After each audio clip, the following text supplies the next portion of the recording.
Well, hi everyone. You're listening to Night Dreams. Sorry about no intro of music tonight.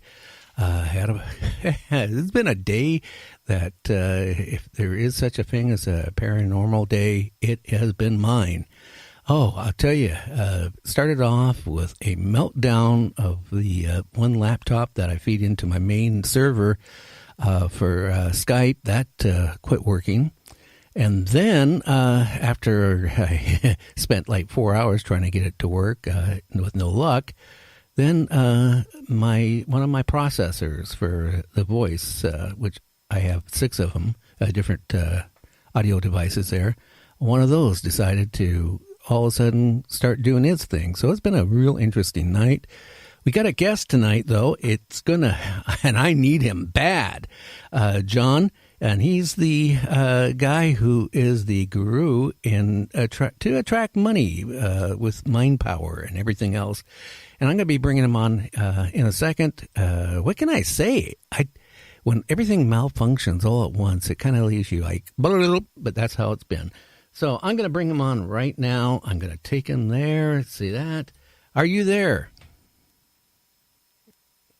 Hello? Yep, can you hear me? I can hear you now. Okay, great. Oh, boy, like I said, everything, it's just all at once and like months and months of doing the broadcast. Never had a problem. And then all of a sudden, bang, today it's been like 3 things right after another. So why don't you tell everybody a little bit about you?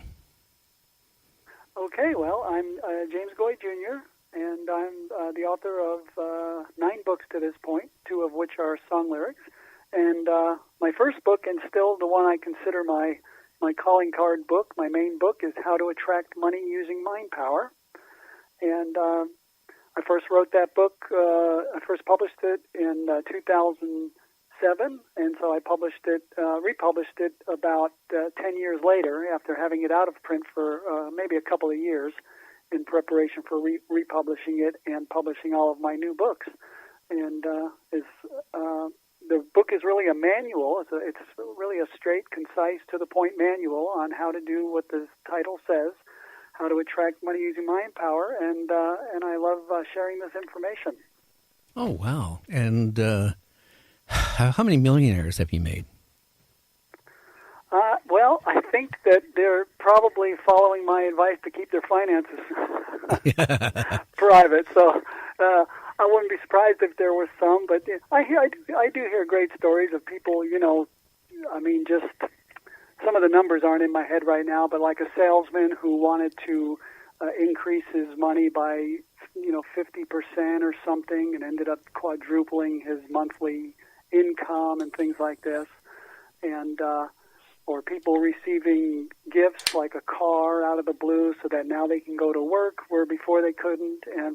But the surprising thing, not to me really, but to a lot of people, is that some of these so-called miracles or manifestations have taken place when people have heard about me, maybe heard me on the radio, maybe ordered the book, or even just never heard me talk, but ordered the book.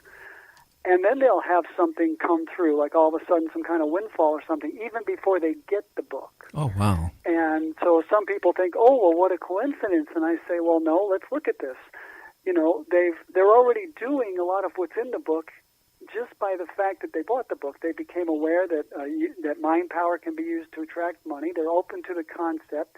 They believe it's possible because they ordered the book. They paid money, and so they have that degree of faith.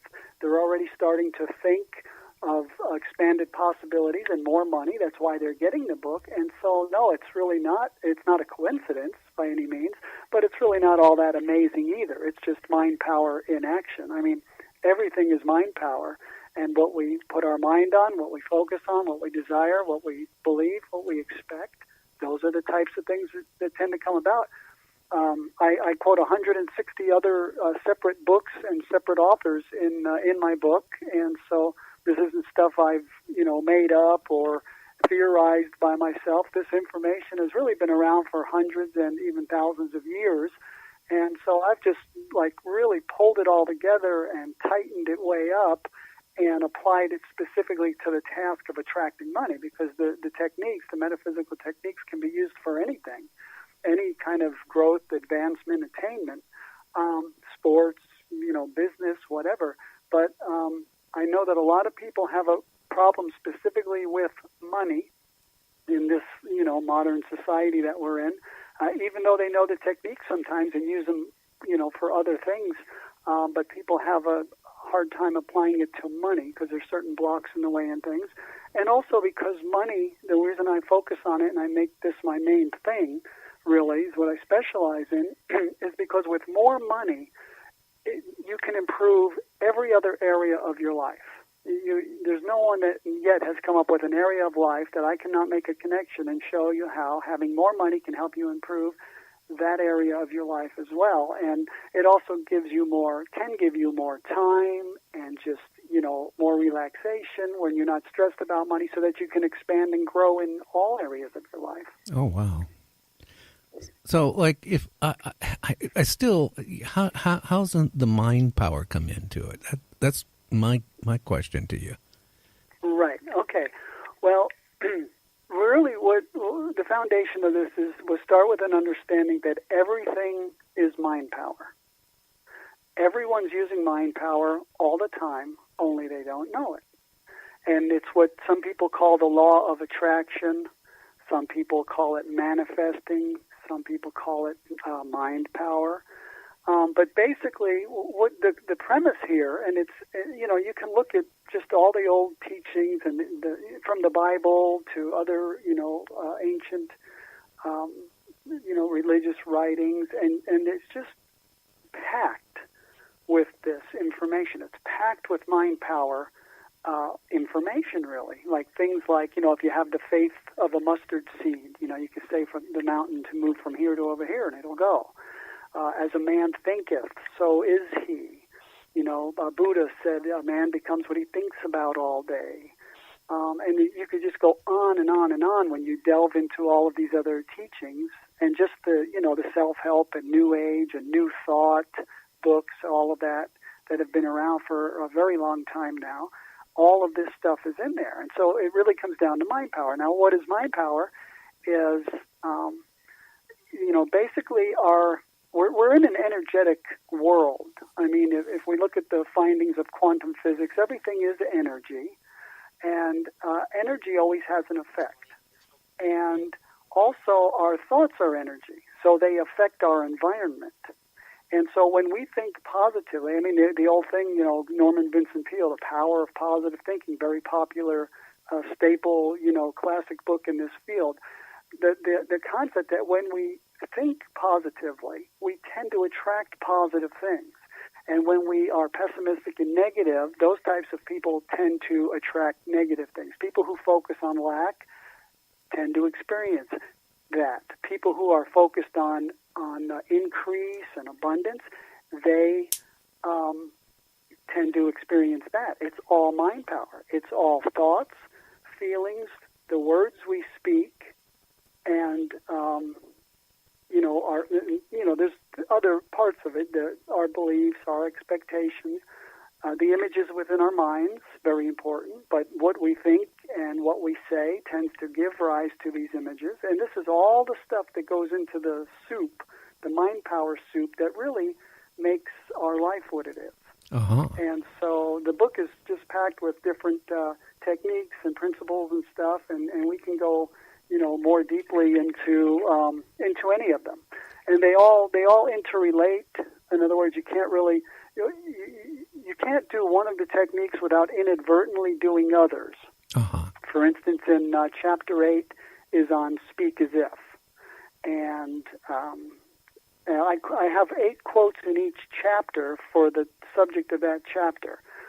So here I have a quote from Julia Seaton from The Science of Success, 1914 is when that was published. And she said, if we listen to the words of the failure multitude, we will soon learn that by their words they are justified and condemned. Another book, the Prosperity's 10 Commandments by Georgiana Tree West, 1944. She wrote, the laws of mind go into operation through our words. So here's one simple technique, and I coined this phrase and gave it a name, which is speak as if. And it's basically you always want to speak as if those financial end results you want to come about either are now or will be reality. So it's a very powerful technique. People are speaking themselves into lack, but they can also, once they understand that, start to speak themselves into prosperity. And so I was trying to show the connection here, how everything overlaps. If you're speaking as if, you're automatically giving rise to positive images. In other words, your images are forming in your mind, even if your eyes are wide open, of those things that you're speaking about. So then now we're delving into the visualization technique. Also, speaking as if is a form of affirmation, which is another technique in the book. It has its own chapter. This is helping to build our belief, subconscious belief. That's another chapter. But I'm just trying to, in the beginning here, show you guys, the audience, that it all overlaps. So everything in the book is important, but you can focus on one, or you find a few things that really work for you, and you're doing the others as a result anyway. And so it's all part of the mix, but it really does come down to that our minds affect material reality at a distance. So what I mean by that, and that's a big surprise to a lot of people. Oh, yeah, it is to me. Right, because people think, okay, they say, well, I know about the subconscious mind, and if I know that if you have a low self-esteem and a low self-image and you're subconscious, and so you'll tend to, overlook opportunities that are there, but you won't tend to see them, or you'll tend to sabotage yourself. And so people do understand generally, and all psychologists and psychiatrists, that our subconscious mind, our subconscious beliefs affect our own, actions and even our abilities. Our abilities can increase based on our belief that they can. But chapter 2 is on belief, and there was a great book, one of the early ones I read, called The Magic of Believing, published in 1948, and the author is Claude M. Bristol. And he wrote, "Belief changes the tempo of the mind or thought frequency. Like a huge magnet, it draws the subconscious forces into play, changing your whole aura and affecting everything about you, including," and here's the big one, "including people and objects at great distances." This is the great power of mind power, is that when we work in unison with the universe, with the universal mind, basically, we're in contact with all other people subconsciously. You know how you can hear stories of somebody having an accident, and then their mother, like 1,000 miles away, all of a sudden goes into a cold sweat and knows something has happened to her child. Oh yeah. How is that possible? People say, well, the thought waves traveled 1,000 miles. No, there is no space. I mean, in quantum physics, they understand that the way they would put it is that material reality, or reality in general, is non-local. You see, there's no distance. Everything is in connection with everything else. And so the thoughts we have, yes, they will affect our own, abilities and talents and actions, habits, and so we'll tend to have more healthy habits, more productive. We'll be more productive. We'll see opportunities easier where before we may have overlooked them. But the other very important part, which really makes this, 100 times more powerful than it would be, is that things begin to happen out there. Events, circumstances, other people's thoughts and feelings and actions will start to come in line with the thoughts that you're putting out. And when you see this enough, I mean, you really, it's awe-inspiring. It's just something that, it's hard to wrap your mind around it, but even when you see it and you experience it and you live it for years on end, like I've done, you're still just fascinated and in awe and beside yourself, almost dumbfounded by how well the process works. Things like synchronicity, they call it. It's just the natural workings of the universe. This is how life works. It's a mental game first, and then they use this in sports. There's books like